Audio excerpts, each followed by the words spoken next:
The manager slammed the clipboard so hard it echoed through the store. $50,000 worth of stock is missing. Silence dropped instantly. Someone in this building took it. Every head slowly turned, and then, his finger pointed directly at Eva Monroe. She hadn't touched the shipment.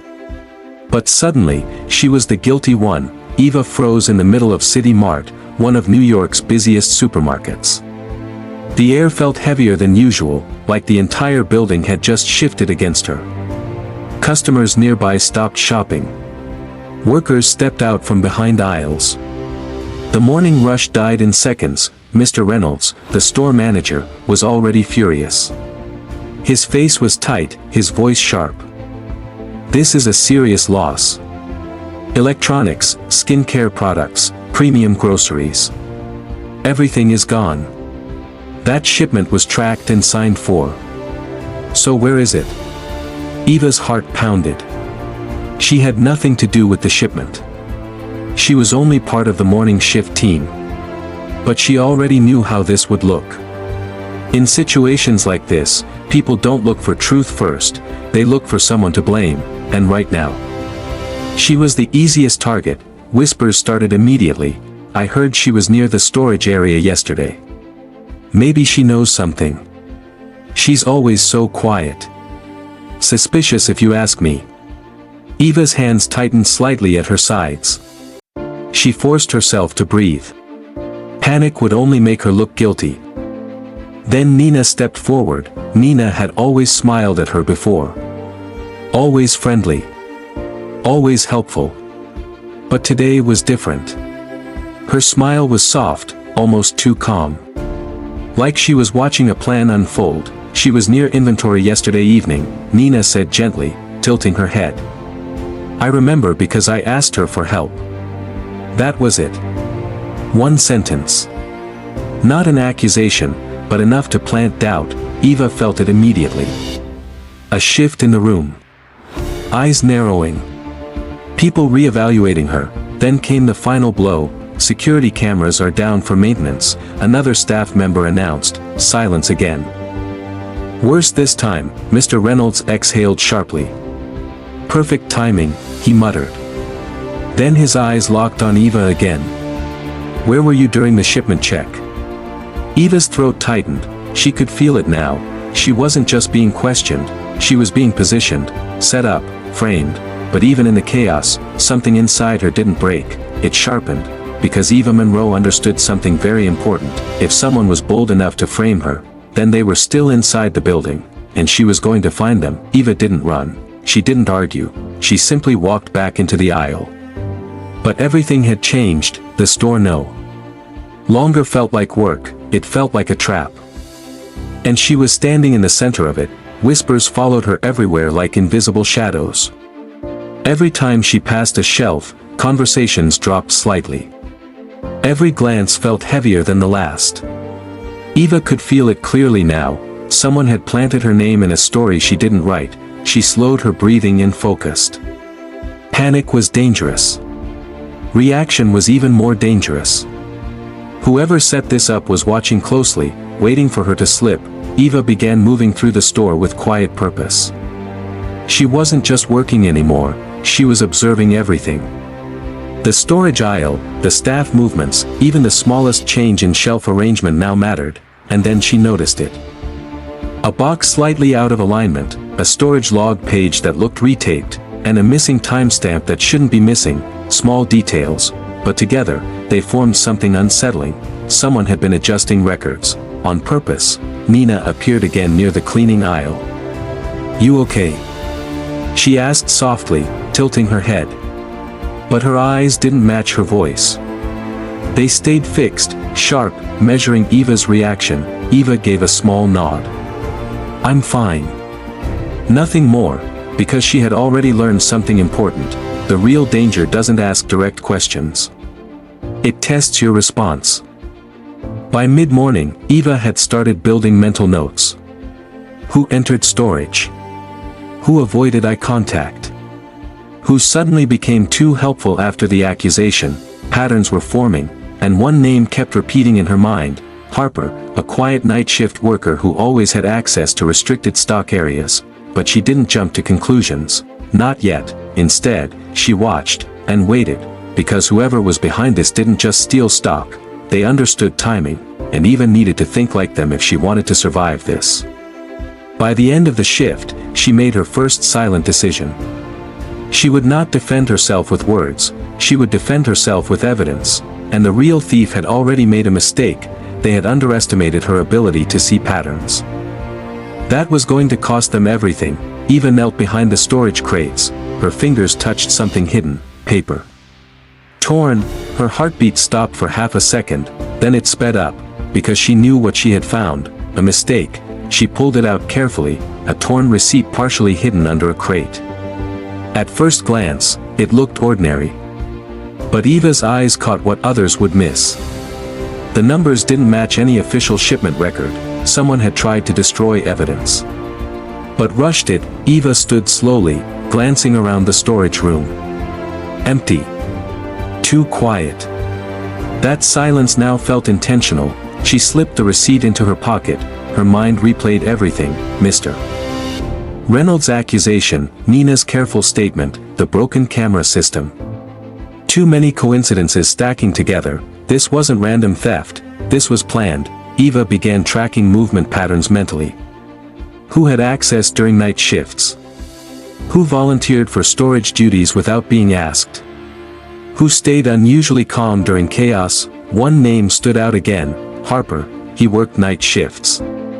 He had unrestricted access.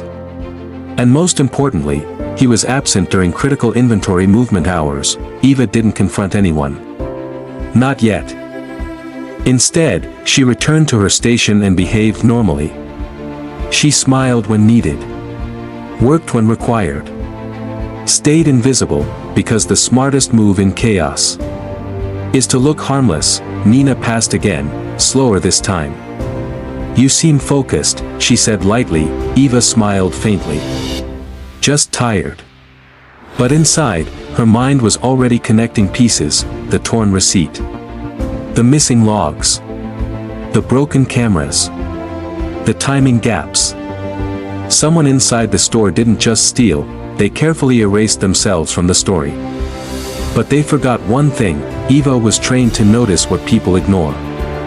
And now she had her first real thread, she just needed to pull it carefully. And the entire truth would start to unravel.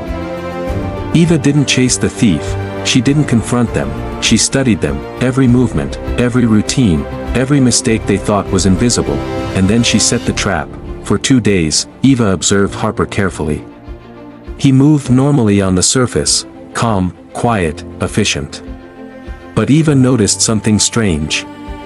Before entering storage, he always looked around twice. Before logging items, he hesitated slightly. Fear leaves patterns.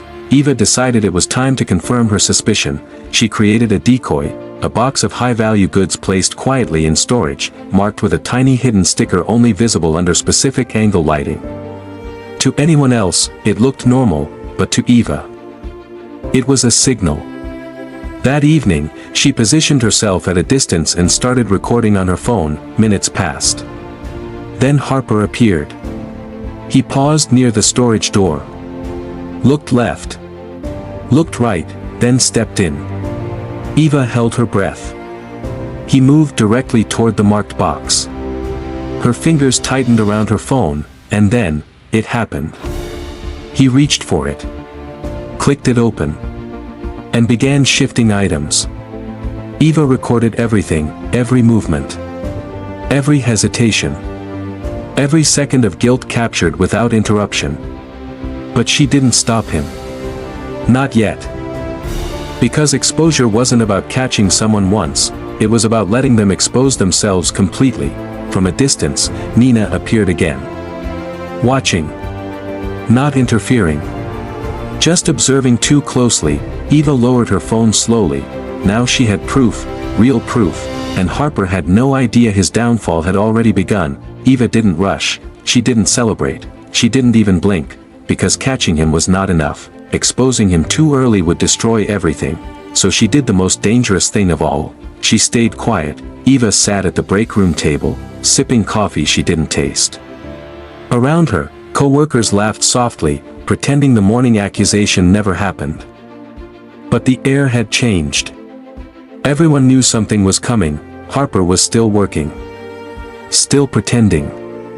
Still unaware that every move he made now had already been recorded, studied, and understood. Eva's phone held the truth. But truth alone wasn't power. Timing was. She watched Harper carefully from a distance.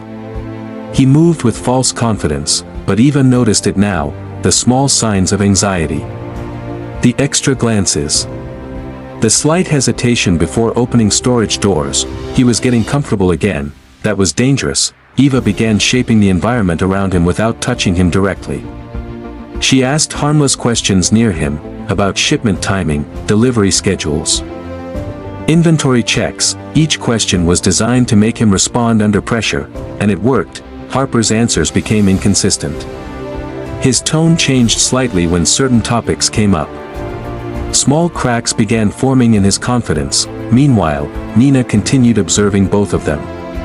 She said little, but her presence was constant, like she was trying to understand who would fall first. Eva didn't react to Nina. Not yet, because Eva now understood something important. In every workplace scandal, there is always someone watching the outcome more than the truth. By the end of the week, Harper made a mistake. A small shipment entry wasn't logged. A movement wasn't recorded. It was minor, but enough. Eva captured it again. Now she had a pattern. Not a suspicion. Not a theory, a pattern of guilt, and she was ready to move to the next phase, because Harper had unknowingly walked into a web he thought he controlled, but the web was already fully built, and he was standing at the center of it. Eva didn't expose him yet. She invited him closer. Closer to the truth, closer to danger, closer to his mistake, and he walked right into it. Eva knew direct confrontation would fail without authority present. So she carefully designed the perfect moment. She approached Mr. Reynolds casually. "There's something odd in the storage logs," she said calmly. "I think you should see it during the next shipment check." That was all it took. Curiosity pulled him in. Later that afternoon, Eva guided him toward the storage area. Everything looked normal on the surface. But Eva knew exactly what was about to happen. Harper was already there, confident. Relaxed. Too relaxed. He believed no one was watching him closely anymore. That was his mistake. Eva positioned herself slightly behind him, phone ready. Mr. Reynolds stood nearby, observing without suspicion. Harper moved toward a marked box, Eva's decoy from earlier. He hesitated for half a second, then reached for it. "Stop," Mr. Reynolds said sharply. The room froze instantly. Harper turned slowly, confusion flashing across his face. "I was just checking inventory," he said quickly, but Eva stepped forward, calm. Controlled, she opened her phone and showed the recorded footage from days earlier. The same movements. The same box. The same behavior pattern. Mr. Reynolds' expression changed immediately. "This matches everything," he said slowly. Harper's confidence cracked, for the first time. He looked trapped, and Eva didn't need to say a single loud word. The evidence was already speaking for her. Harper knew it was over. But desperation changes people.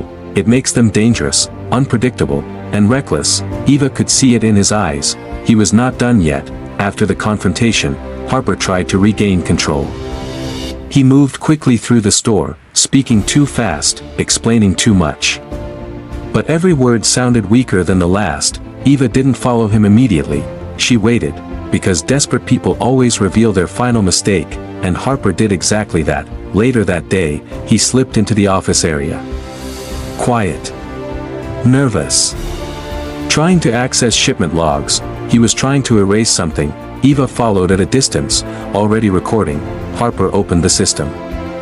His hands shook slightly. He scanned around nervously before typing, but he didn't know Eva was already behind him, watching, recording, every second. Then suddenly, a voice came from behind. "Step away from the system." Mr. Reynolds had arrived. Harper froze completely. The screen showed everything. Unauthorized access. Altered logs. Suspicious entries. No escape. Eva stepped forward slowly, calm as ever. She didn't need to speak loudly. She didn't need emotion. The evidence had finished the job. Mr. Reynolds closed the laptop slowly. "It's over," he said. Harper's shoulders dropped. All confidence gone. All excuses gone. Eva didn't smile, she simply watched the truth settle, because in her mind, this was never about revenge, it was about exposure, and now, the truth could no longer be buried. Harper didn't speak anymore. He couldn't. Every lie had already been exposed, every excuse had already collapsed, and now, he was just waiting for the final word. Eva stood still, and the silence said everything. The manager office felt colder than usual that afternoon. Mr. Reynolds had called a full review meeting. Eva stood beside him, calm and composed, while Harper sat across the table looking drained, like all his energy had been pulled out of him.